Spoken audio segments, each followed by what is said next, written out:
तो भोपाल गैस त्रासदी के 40 साल बाद आज एक बड़ी घटना होने जा रही है। यूनियन कार्बाइड फैक्ट्री से 350 मीट्रिक टन जहरीले कचरे को इंदौर के पीथमपुर ले जाया जा रहा है और इस पीथमपुर पर जाकर इसको डंप किया जाएगा। वहां इस कचरे को हमेशा के लिए खत्म कर दिया जाएगा। आइए आपको ग्राफिक्स के जरिए बताते हैं कि कैसे इस जहरीले कचरे की अंतिम यात्रा निकाली जा रही है। देखिए, 250 किलोमीटर का लंबा एक बड़ा ग्रीन कॉरिडोर बनाया गया है। 40 साल से जो कचरा था वो यूनियन कार्बाइड के उसी कारखाने में पड़ा हुआ था। 337 मीट्रिक टन ये जहरीला कचरा है जो अब यहाँ से यूनियन कार्बाइड के प्लांट से, कारखाने से निकालकर पीथमपुरा लेकर जाया जा रहा है। 12 लीक प्रूफ कंटेनर बनाए गए हैं और इस लीक प्रूफ कंटेनर के जरिए इस कचरे को ले जाया जाएगा। 30 टन कचरा जो है वो 30 टन कचरा हर कंटेनर में ले जाया जाएगा और उसके बाद इसको ट्रांसपोर्ट किया जाएगा पीथमपुर तक के लिए। 250 किलोमीटर लंबा जो ग्रीन कॉरिडोर है वो बनाया गया है। उस ग्रीन कॉरिडोर पर सुरक्षा के खासे इंतजाम किए गए हैं और देखिए, ये जो ग्रीन कॉरिडोर है यहाँ पर सुरक्षा के भी इंतजाम किए गए हैं। 200 से अधिक मजदूर जो है वो 30-30 मिनट की शिफ्ट में यहाँ पर काम करेंगे और एक मजदूर जो है वो 30 मिनट तक काम करेगा। 200 मीटर के दायरे में, इस फैक्ट्री के 200 मीटर के दायरे में, यानी कि यूनियन कार्बाइड कारखाने के 200 मीटर के दायरे के इलाके को सील कर दिया गया है। 100 से अधिक पुलिसकर्मी सुरक्षा के लिए तैनात किए गए हैं इस पूरे इलाके में और 50 किलोमीटर प्रति घंटे की रफ्तार, यानी कि 50 किलोमीटर प्रति घंटे की रफ्तार से 2 ट्रक ड्राइवर हर गाड़ी में 90 केजी कचरा 1 घंटे में ले जाएंगे और उसको जलाएंगे। यानी कि 2 ड्राइवर हर ट्रक में सवार होंगे। 90 केजी कचरा जो है वो एक बार में ले जाकर उसको 1 घंटे के भीतर जलाया जाएगा। 153 दिन लगेंगे इस कचरे को जलाने में। 337 मीट्रिक टन जो कचरा है उसको पूरी तरह से जलाने में 153 दिन लगेंगे। 1984 में भोपाल में गैस त्रासदी हुई थी जिसमें हज़ारों लोगों की मौत हुई थी। हज़ारों लोग आज भी उस गैस त्रासदी की बुरी यादों के साथ जी रहे हैं और अब उसके जहरीले कचरे को समाप्त करने के लिए आज रात से जो मुहिम शुरू हो रही है वो अगले 153 दिन तक चलेगी और इस पूरे जहरीले कारखाने के कचरे को जलाकर राख कर दिया जाएगा।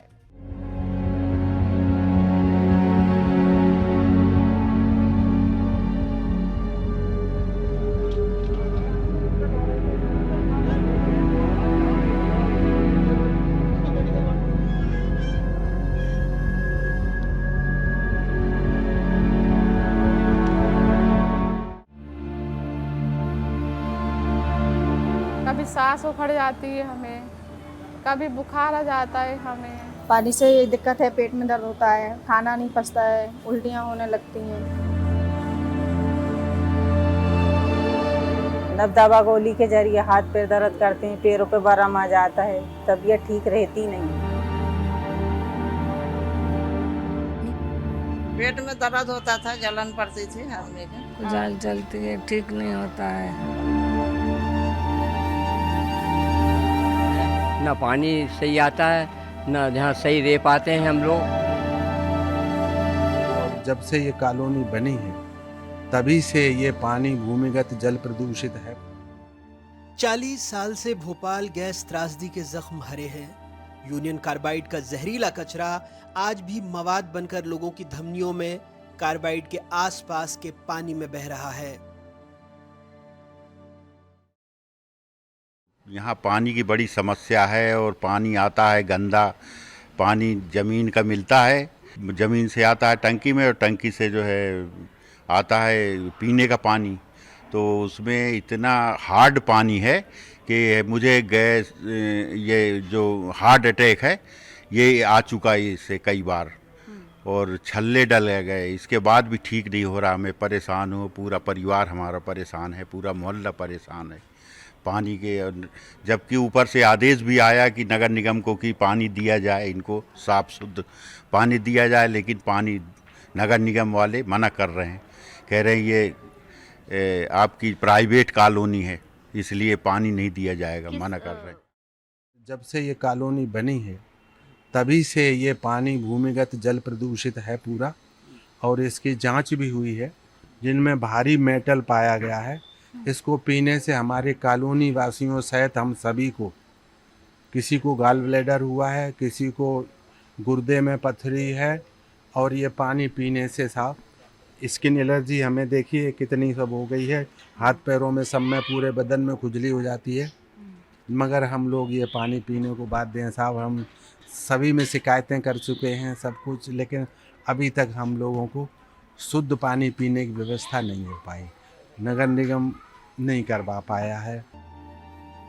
ब्रिज विहार कॉलोनी भोपाल में यूनियन कार्बाइड फैक्ट्री से महज 3 किलोमीटर की दूरी पर है, लेकिन इलाके का भूजल कार्बाइड के जहरीले कचरे से प्रदूषित हो चुका है।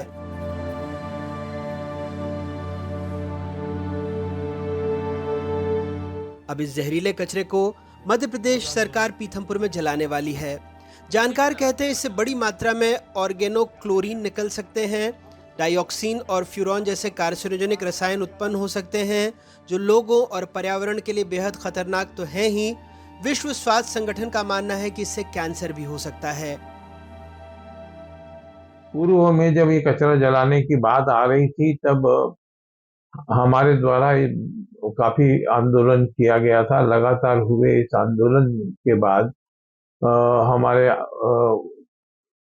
आंदोलन से प्रभावित होकर शिवराज सिंह चौहान, तत्कालीन मुख्यमंत्री, जयंत मलैया, तत्कालीन आवास एवं पर्यावरण मंत्री, उन्होंने इसे यहाँ नहीं जलाने की बात कही थी। हमारा जो विरोध विशेष रूप से था वो ये था कि रामकी के इस भस्मक के साथ ही कोई मल्टी इफेक्ट इवेपोरेटर नहीं है, क्योंकि कचरा जलने के बाद में जो उसका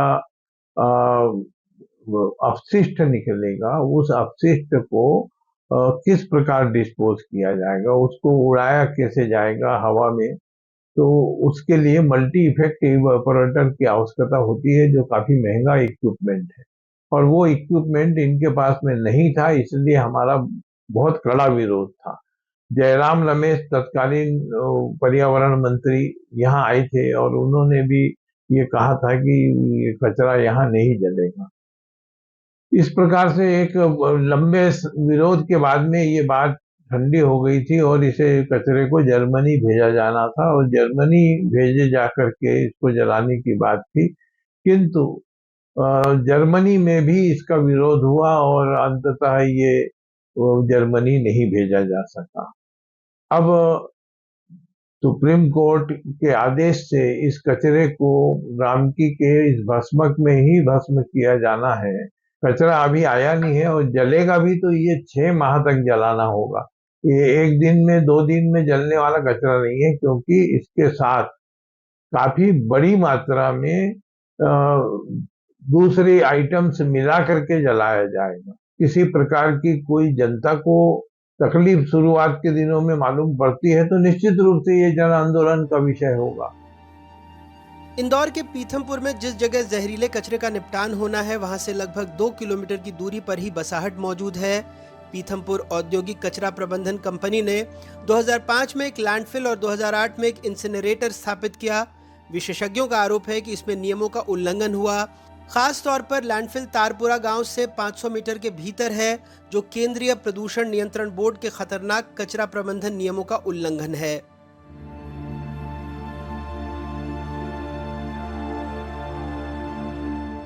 ऐसे में 2012 में मध्य प्रदेश सरकार ने खुद सुप्रीम कोर्ट में एक विशेष अनुमति याचिका यानी SLP दायर की थी।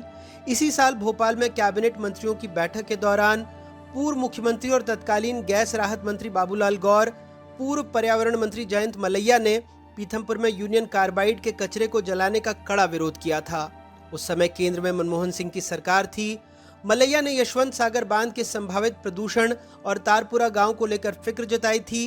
गैस राहत आयुक्त मुकेश वार्ष्णेय ने तारपुरा गांव के निवासियों को हटाने के लिए अदालत में एक याचिका दायर की, ये कहते हुए कि उनके जीवन को खतरे का सामना करना पड़ेगा।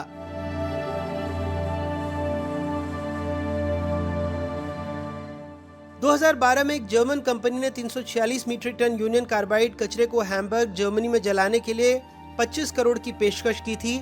22 करोड़ कचरे को जलाने के लिए और 3 करोड़ अतिरिक्त।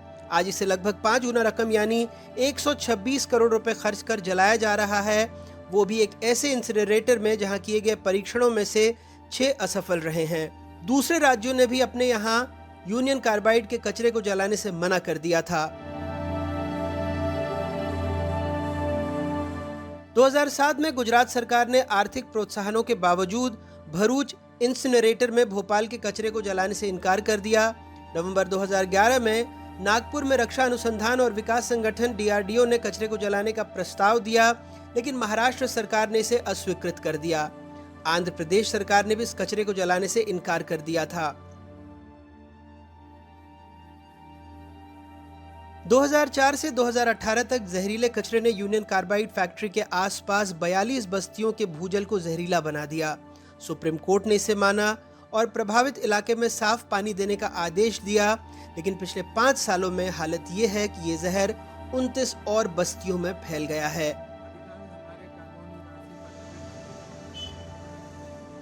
आरिफनगर बस्ती यूनियन कार्बाइड के सामने ही है। इस जहर का दंश आज तक लोग झेल रहे हैं। खुद को, बच्चों को, नाती पोतों को बचाने में जो कमाते हैं सब गंवाते हैं। हजारों की तादाद में गैस पीड़ितों की तीसरी पीढ़ी में से कई बच्चे दिमागी तौर पर कमजोर हैं तो कुछ शारीरिक तौर पर। गरीब माँ बाप महंगा इलाज करवा नहीं सकते। कुछ संस्थानों में फिजियोथेरेपी से बस चलने फिरने लायक बनाने की कोशिश करते हैं।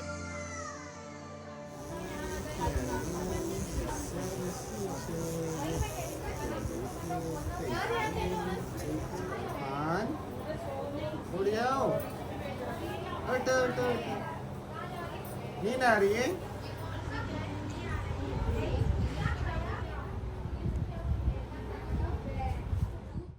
गैस की परेशानी है, वही मोहल्ले वाले सब कहते हैं परेशानी, सब बीमार रहते हैं, हमारे घर में सब परेशान रहते हैं वही दूषित पानी की वजह से। और आगे भी वही चला ही आ रहा है, मतलब जो जैसा होना चाहिए वैसा ठीक नहीं होता। जैसे हमारे बेटे दोनों कमज़ोर हैं और हमारे मियाँ भी तबीयत ठीक नहीं रहती, हमारी भी ठीक नहीं रहती, हमारे सास ससुर को भी दिक्कत है इससे। एक सुन नहीं सकते, एक बोल नहीं सकते, एक पढ़ाई में कमज़ोर हैं। जैसे हमारे पेट में ये आए रह बार तो हमारी 3 महीने से तबीयत ख़राब चालू होने लगी थी। तो इनको हमारे बेटे को डॉक्टर ने कहा था निकलवा दो, नहीं तो आप भी ख़त्म हो जाओगी और बच्चा भी नहीं बचेगा। फिर पता चला 3 साल बाद हमें जैसे कि ये सुन नहीं सकते, बोल नहीं सकते। 2 बेटे हैं हमारे, तो जो दूसरा बेटा है वो भी थोड़ा इतना पढ़ने लिखने में तेज़ नहीं है जैसा होना चाहिए। मतलब दवा गोली के जरिए हाथ पैर दर्द करते हैं, पैरों पे बरम आ जाता है, तबीयत ठीक रहती नहीं। दानू सिंह पानी और परिवार दोनों की सेहत को लेकर फिक्रमंद हैं। यही हाल आशिया का भी है। ऐसी कई माएं, नानी, दादी अपनी गोद में बच्चों, नवासी, पोते पोतियों को लाते हैं। ज्यादातर बच्चे बोल सुन नहीं सकते, इशारों में बात करते हैं। चेहरे पर मुस्कुराहट बनी है, लेकिन बात करो तो मायूसी और आंसू महसूस हो ही जाते हैं। सदी की सबसे भयानक औद्योगिक त्रासदी और फिर सरकारी तंत्र की लापरवाही का भी पता लगता है। पानी से ये दिक्कत है, पेट में दर्द होता है, खाना नहीं पचता है, उल्टियाँ होने लगती हैं, और भी दिक्कत है, बच्चे बीमार हो रहे हैं, हम लोगों को भी दिक्कत होती है खाने पीने में, हर चीज़ में। बच्चे को तो थोड़ा दिमाग में भी है और पेट से भी, हाथ पैर भी नहीं चलते हैं उसके, बातचीत भी नहीं समझता है ज़्यादा, बोलता चालता भी कम है। मतलब अभी हो रही है, अभी भी हम लोगों को दिक्कत हो रही है पानी से, पेट में दर्द होने लगता है, बच्चों को उल्टियाँ होने लगती हैं, हम लोगों को पचता नहीं है पानी वाला। जब से बच्चा हुआ तब से ऐसे ही हुआ है, वो भी ठीक नहीं हुआ, उसको शुरू से बचपन से ही दिक्कत आई है इस तरीके से। इन्हें बचपन से भी झटके आए थे, 1.25 महीने के थे हमारे बेटे, दिमागी झटके आए थे, रीगड़ का पानी निकला इनका, और जैसे नॉर्मल बच्चों की तरह बिल्कुल ही नहीं है जी। हम चाहते हैं कि हमारा बच्चा बिल्कुल बहुत कमज़ोर हो, कभी इन्हें बुखार आ जाता, कभी पेट में दर्द होता है, इनके 70 की तरह इनका पेट हो गया था। और इन्हें जब से बीमार में इन्हें दवाइयाँ खाई हैं और कमज़ोरी इनके आती जा रही है। जरा सी इधर चलते कमज़ोरी हो जाती, पैरों में दर्द, हाथों में दर्द रहता, पेट में दर्द रहता है उनके। ये पानी पीने से, जैसे अपन बच्चे को, जैसे डॉक्टर लोग कहते हैं कि पानी उबाल के पिलाइए आप, शुगर भी है मेरे को, और मुझे क्या है ना, बहुत बीमारी है मेरे को, क्या शुगर की वजह से पैरों में दर्द रहता है, चलते नहीं बनता हमसे, कभी सांस उखड़ जाती है हमें, कभी बुखार आ जाता है हमें, बहुत सी परेशानी है मैडम। ऐसे कि कम से कम ऐसे हाथ पर कप का पानी लगते हम, इसलिए शुगर भी बहुत है हमें। चलते चलते मैडम हमें ऐसा लगता है कि हम गिर जाएंगे। कभी सांस उखड़ जाती है हमें, कभी बुखार आ जाता है हमें। पानी से दिक्कत है, पेट में दर्द होता है, खाना नहीं पचता है, उल्टियाँ होने लगती हैं। ना पानी सही आता है, ना जहाँ सही रह पाते हैं हम लोग। कई बार रिक्वेस्ट किया लेकिन नहीं कोई सुन रहा है। 5 लोग खत्म हुआ इनके घर के।